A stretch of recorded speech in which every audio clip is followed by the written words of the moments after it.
الحمد لله وكفى وسلام على عباده الذين اصطفى خصوصا على سيد الرسل وخاتم الأنبياء أما بعد فأعوذ بالله من الشيطان الرجيم بسم الله الرحمن الرحيم قال النبي صلى الله عليه وسلم لو كان بعدي نبي لكان عمر صدق الله مولانا العظيم إن الله وملائكته يصلون على النبي يا أيها الذين آمنوا صلوا عليه وسلموا تسليما اللهم صل على محمد وعلى آل محمد كما صليت على إبراهيم وعلى آل إبراهيم إنك حميد مجيد اللهم بارك على محمد وعلى آل محمد كما باركت على إبراهيم وعلى آل إبراهيم إنك حميد مجيد نبی کریم صلی اللہ علیہ وسلم کی ایک حدیث مبارکہ تلاوت کی۔ نبی کریم صلی اللہ علیہ وسلم فرماتے ہیں اگر میرے بعد کوئی نبی ہوتا تو وہ عمر ہوتا۔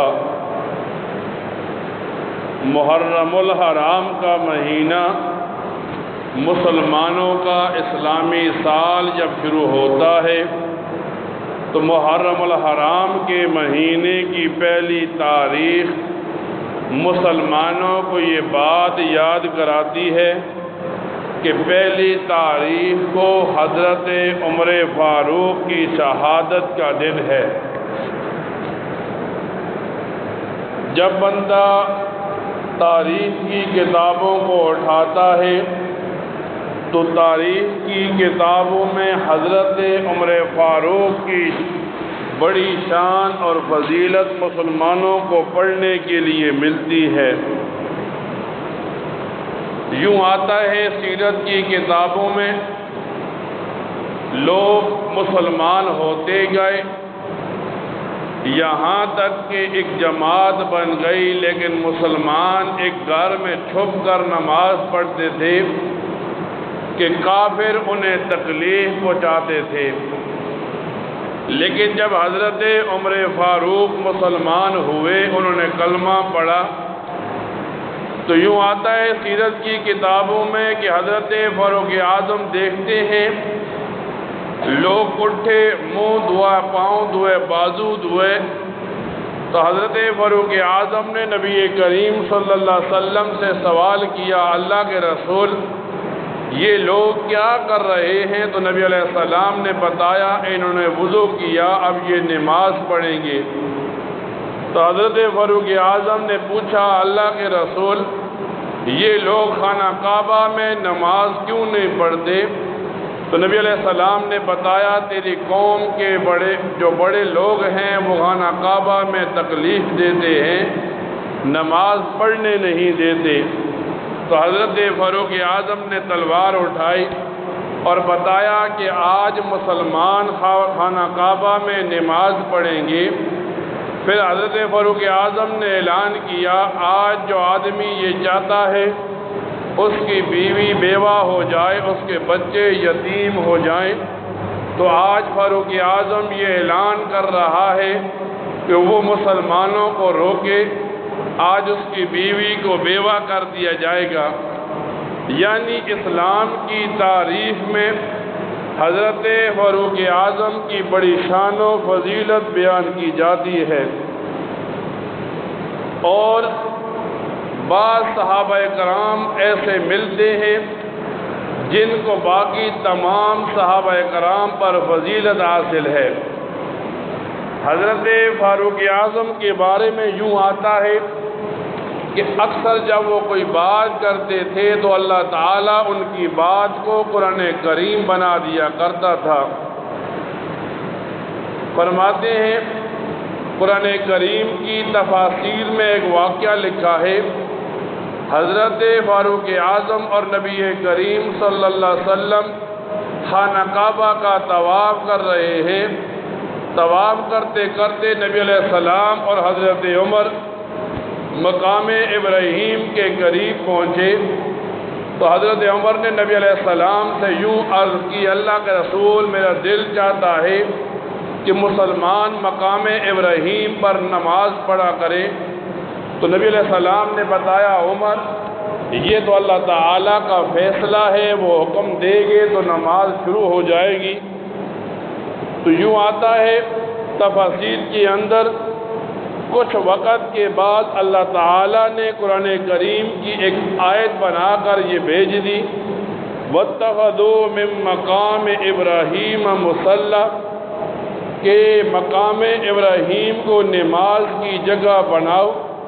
اب جو آدمی طواف کرتا ہے تو مقام ابراہیم پر 2 نفل پڑھتا ہے۔ یہ 2 نفل حضرت فاروق اعظم کا وہ خواب تھا، وہ خواہش تھی جو اللہ تعالیٰ نے قرآن کریم بنا دیا۔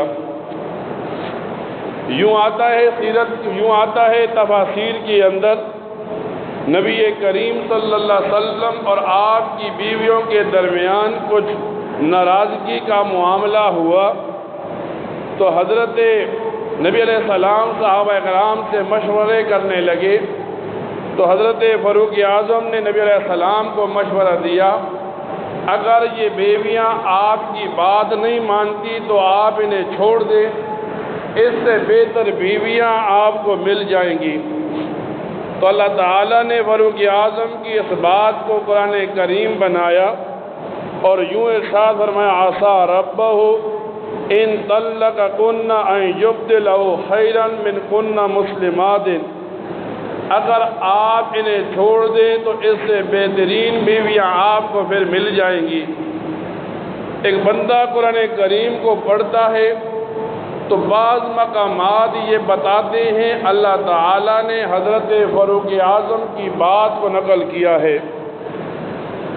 یوں آتا ہے تفاسیر کے اندر، نبی کریم صلی اللہ علیہ وسلم کا نکاح ہوا، شادی ہوئی، صحابہ کرام ولیمہ کھانے کے لیے آئے، کھانا کھایا، نبی کریم صلی اللہ علیہ وسلم کے گھر میں بیٹھ گئے۔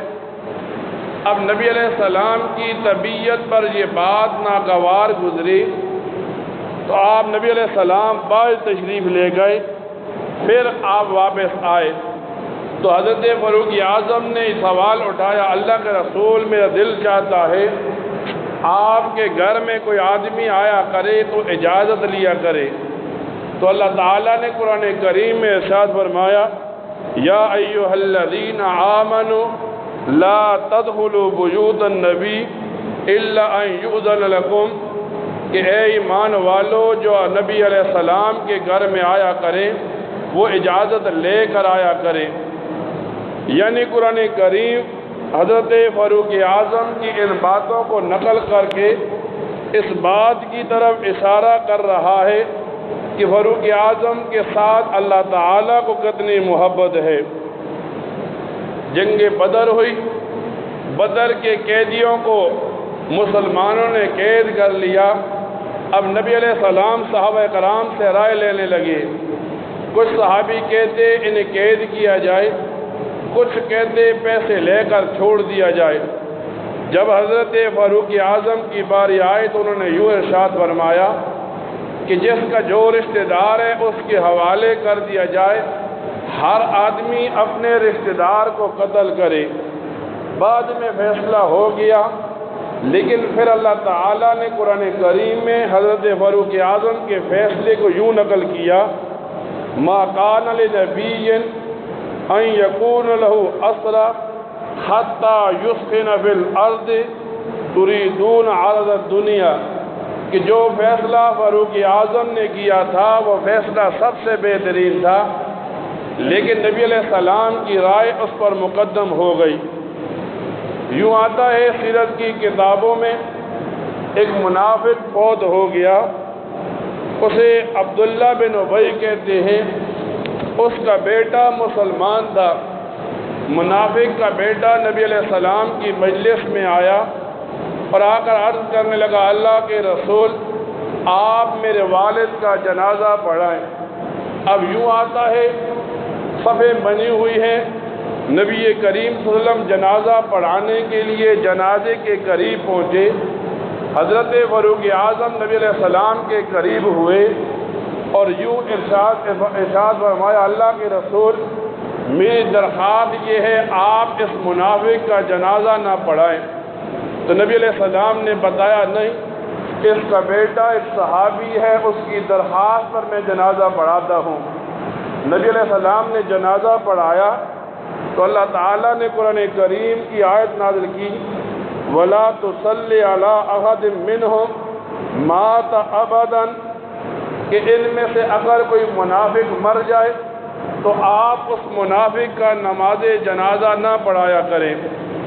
پھر نبی علیہ السلام اس منافق کی قبر پر گئے، اس کے لیے دعائے مغفرت کی۔ حضرت فاروق اعظم نے عرض کی، اللہ کے رسول آپ اس کے لیے دعائے مغفرت نہ کریں۔ تو نبی علیہ السلام نے تو وہاں پر اس کے بیٹے کو بات مان کر دعا کر دی۔ اللہ تعالیٰ نے قرآن کریم میں ارشاد فرمایا، استغفر لہم او لا تستغفر لہم ان تستغفر لہم 70 مرہ، آپ ان لوگوں کے لیے دعائے مغفرت نہ کریں، آپ اگر سے 70 مرتبہ بھی ان کے لیے مغفرت کریں گے، اللہ ان کی مغفرت نہیں کرے گا۔ اب جب یہ محرم کا مہینہ شروع ہوتا ہے، محرم کے مہینے کی پہلی تاریخ کو مسلمانوں کو بتایا جاتا ہے۔ یوں ہوا، حضرت فاروق اعظم مصلی پر کھڑے ہوئے، ایک آدمی جسے ابو لولو فیروز کہتے ہیں، اس نے حضرت فاروق اعظم پر وار کیا، پھر حضرت فاروق اعظم شہید ہو گئے۔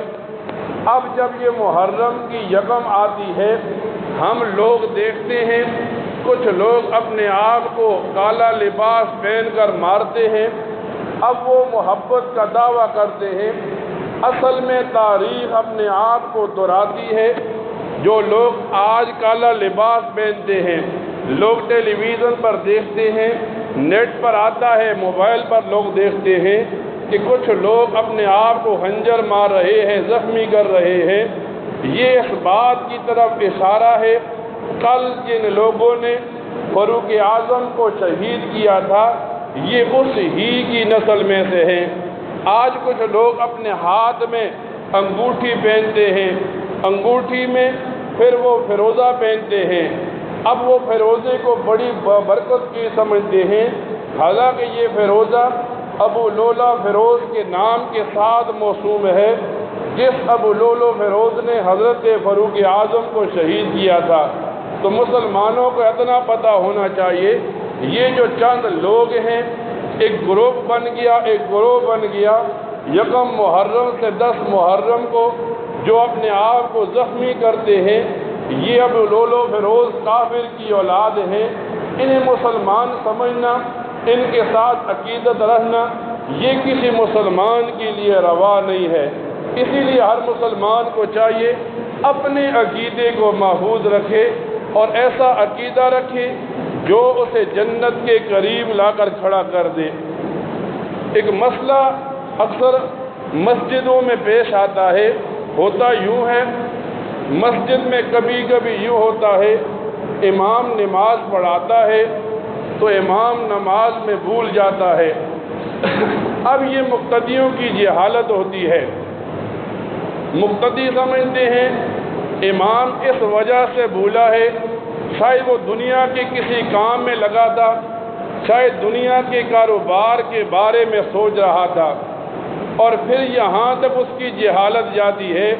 ایک آدمی امام پر تان و تشنیع کرتا ہے، جب امام نے نماز پڑھا دی، اب اگر نماز میں واجبات رہ جاتے ہیں، فقہ کا اصول ہے وہ سجدہ سہو کرے گا، نماز پوری ہو جائے گی۔ ہمیں اتنا پتہ ہونا چاہیے، جو آدمی مصلی پر کھڑا ہوتا ہے نماز پڑھانے کے لیے اسے پتہ ہوتا ہے نماز ہوئی ہے یا نہیں، لیکن ایک آدمی ایک امام کے پیچھے نماز بھی پڑھے، اب امام سے اگر نماز میں کہیں بھول ہو گئی، یوں آتا ہے سیرت کی کتابوں میں نبی علیہ السلام نے صحابہ کرام کو نماز پڑھائی، نبی علیہ السلام نماز میں بھول گئے، اب بعد میں نبی علیہ السلام نے صحابہ کرام کو بتایا میں اس وجہ سے بھولا ہوں کہ پیچھے کسی نمازی کے وضو میں فرق تھا۔ آج کل کیا ہوتا ہے، ہماری گندی ذہنیت ہوتی ہے، ہم سمجھتے ہیں امام دنیا کی کسی کام میں لگ گیا، امام گھر کے بارے میں سوچ رہا تھا نماز میں بھول گیا، اور پھر یہاں تک نہیں ہوتی، پھر 2 آدمی کھڑے ہوتے ہیں، 4 آدمی کھڑے ہوتے ہیں، کہتے ہیں نماز نہیں ہوئی، حالانکہ جس کے پیچھے بندہ نماز پڑھتا ہے وہ بندے کی نماز کا ذمہ دار ہوتا ہے۔ اب ایک آدمی کے لیے مناسب نہیں ہے اس قسم کی بات اٹھانا۔ پھر بعض جاہل قسم کے لوگ ہوتے ہیں، مسجدوں میں آتے ہیں ایک نماز پڑھنے کے لیے، پھر وہ فتنہ کھڑا کر دیتے ہیں کہ اس امام نے جو نماز پڑھائی ہے نماز نہیں ہوئی، اس امام نے فرض چھوڑا ہے، واجب چھوڑا ہے۔ اب ہمارے لوگ اپنے امام سے رابطہ نہیں کرتے، ان جاہلوں کا ایک وقت کی نماز کے لیے آنے والوں کی بات کو لے لیتے ہیں۔ اسی لیے ایک مسلمان کو پتہ ہونا چاہیے جب امام مصلی پر کھڑا ہے یہ آپ کی نماز کا ضامن ہے۔ اب امام پر انگلی اٹھانا یا نماز ہونے کے بعد آپس میں بات کرنا کہ نماز ہوئی یا نہیں، یہ اپنی ایک گندی ذہنیت بتانا ہے۔ اور پھر انگلی بھی وہ اٹھاتا ہے، اگر اسے مسجد میں بٹھا دیا جائے، اس سے وضو کے فرض پوچھے جائیں، نماز کے فرض پوچھے جائیں، اسے نماز کے فرض بھی نہیں آئے ہوں گے، حالانکہ امام جب مصلی پر کھڑا ہوتا ہے پہلے وہ سنتا ہے، پھر وہ پڑھتا ہے، تب لوگوں کو نماز پڑھاتا ہے۔ اسی لیے ایک مسلمان کے لیے یہ جائز نہیں ہے، مناسب بھی نہیں ہے کہ وہ کسی امام کو یہ کہے آپ نے نماز غلط پڑھائی، آپ نے جو نماز پڑھائی فلاں مدرسے کا طالب علم کہتا ہے آپ کی نماز نہیں ہوئی۔ اب امام اسی لیے آیا ہے کہ اس نے مسائل سیکھے ہیں، تو ایک آدمی کے لیے مناسب یہی ہوتا ہے جس کے پیچھے نماز پڑھے اس کے ساتھ بدگمانی نہ ڈالے بلکہ محبت کیا کرے، اس لیے کہ وہ آپ کی نماز کو اللہ تعالیٰ کے سامنے پیش کر رہا ہوتا ہے۔ اللہ تعالیٰ سے دعا کیا کرے اللہ تعالیٰ ان باتوں کو سننے کے بعد ان پر عمل کرنے کی توفیق عطا فرمائے۔ وآخر دعوانا ان الحمد للہ رب العالمین۔